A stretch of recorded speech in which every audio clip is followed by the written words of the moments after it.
Welcome to MUCC students, faculty, and staff to the first Student Loan Forgiveness Informative Presentation Panel.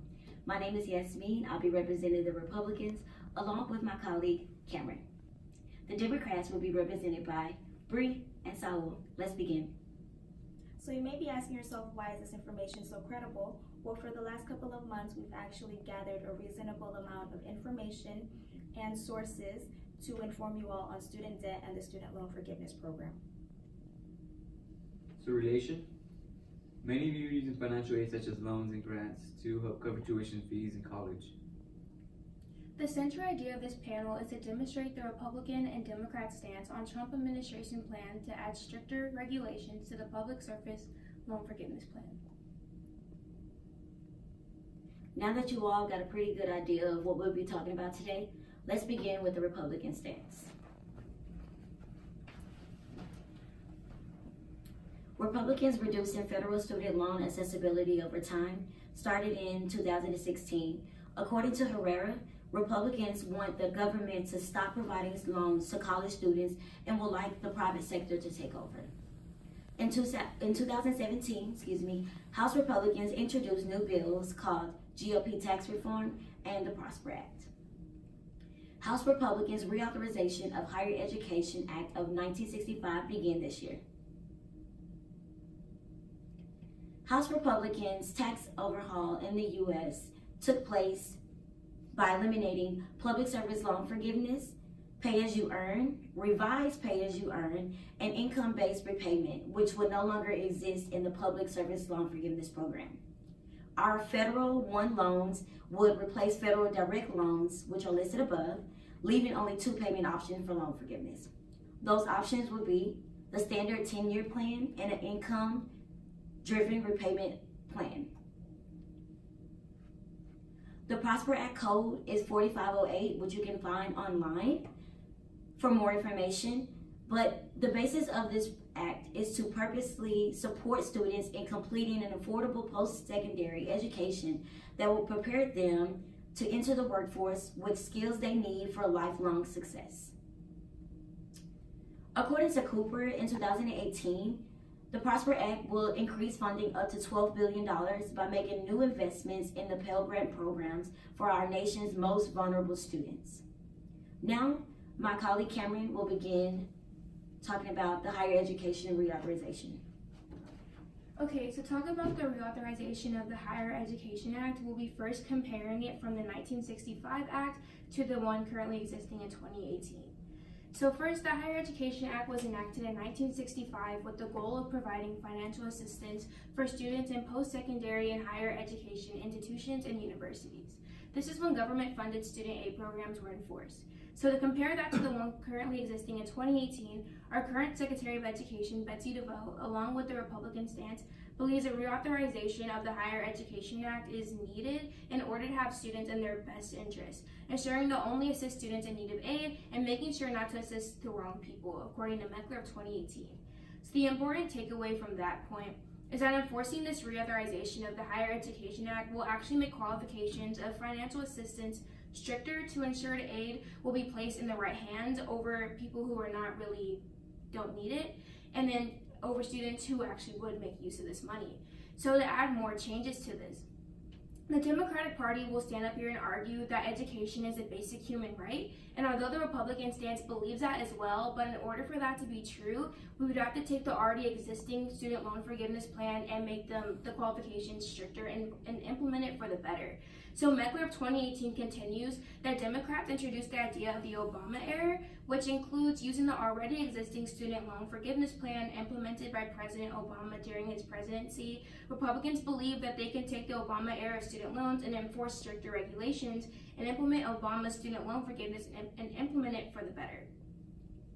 So now talking about the income-driven repayment plans. So Douglas Graber of 2017 explains that House Republicans want to whittle 8 out of the 10 already existing repayment plans down to just 2, starting with one standard 10-year plan and one income-based plan. As it stands, people can opt to have their monthly loan payment capped to a percentage of their earnings, with the remaining balance of the debt forgiven after 20 to 25 years. The House plan would eliminate that loan forgiveness but cap the interest payment on a loan after 10 years. So the important takeaway from that point is that in the past, repayment plans were set up for a debt to be forgiven within a 20 to 25 year span, but Republicans has actually changed this to a 10-year span. The importance of only having 2 out of the 10 repayment plans is that only keeping the 2 most important ones would having the students in best interest. So only having a 10-year span, student loan forgiveness, their debt will actually be forgiven a lot sooner. So now to pass it to the Democrats' stand, starting with Bree. So now that the Republicans have stated their stance on the student loan forgiveness program, I will be discussing the Democratic side. They're the Republicans. And we actually plan on eliminating student debt by making college more affordable. The 3 stances I'll be discussing will be the state-federal partnership, the Pell Grant, and the Aim Higher Act. Beginning with the state-federal partnership, we want to make college more affordable by diminishing debt and actually simplifying financial aid. According to my source, Serluga, 2018, Democrats are proposing to give students the chance to earn a degree without debt, in part by creating a state-federal partnership that calls on states to provide 2 years of community college tuition free. In exchange for federal funding, states would have to promise to invest more in higher education and maintain these investments. So the Democrats plan on effectively reducing student loan debt without actually eliminating the student loan forgiveness program. Next to the Pell Grant, the Democrats want to provide government relief for those with crushing student debt and give free tuition to families that make under a certain amount of money in a year. The Democrats' proposal would expand federal aid to low-income families by increasing Pell Grant and tying them into inflation so that the value doesn't diminish over time. So the Democrats actually believe that by expanding federal aid, such as the Pell Grant, to low-income families, it will actually improve and increase the graduation rate. And lastly, the Aim Higher Act was created to give every student the opportunity to earn a degree debt-free. The bill will allow students to focus on graduating and not to stress about the debt that they will have to repay after they graduate. It actually provides immediate and long-term relief for students and parents, and it puts a higher focus on students that are planning on graduating with a quality degree. And next, I will be passing it to Saul. So we're Democrats. We're talking first about the House of Democrats bill. So how it changed graduates' lives and when they were relieved of their student debt with the Aim Higher Act. So student loan forgiveness relieved thousands of former graduates with thousands of dollars of debt on their back, and it changed their lives forever, giving them relief and hope to go ahead and keep pursuing on their dreams. This program, which was passed under George W. Bush and expanded by the Obama era, has been helping out since 2007 with more than 550,000 people who go in the workforce and are counting on this program to help them relieve all their student debt. People who are becoming or have become police officers, teachers, nurses, medical physicians, lawyers, and much more. This program effectively erases any federal student debt that remains after 10 years of the loan payments and public employment. The program has not cost the government anything, but yet it's become an easy target for Trump to cut it and cancel it, giving the rest of the people less hope. To the people who did make the cut, the responses were great, and the forgiveness actually helped them out a lot, such as Dr. Charles Phillips, who racked up a staggering $300,000 worth of debt in becoming a pediatric hematology and oncology fellowship. Says that the Forgiveness Act let him pursue his career early and safer instead of falling behind because of the debt. Now he has the honor to dedicate his life to help fight and cure, treat pediatric cancer. It was in 2017. So, how the Obama era of student loan will take place for some people. So, according to Meckler in 2018, the Obama era that left students sign up and take some of their debt off to help them out is now play after Trump's administration lost their bids to delay it. This means that the Secretary of Education, Betsy DeVos, now has to implement a rule to let former and current college students forgive and cancel their student loan debt that has DeVos fought not to make happen. So now the day has been removed and will start to go on about consideration and action of canceling the student debt. So how the views and thoughts of Democrats will help thousands of students with debt get relieved. The view and thoughts of Democrats, if given a chance to speak, they will talk about how forgiving student loans will help college students and former college students help benefit them in the future, because they won't have to worry about all the debt.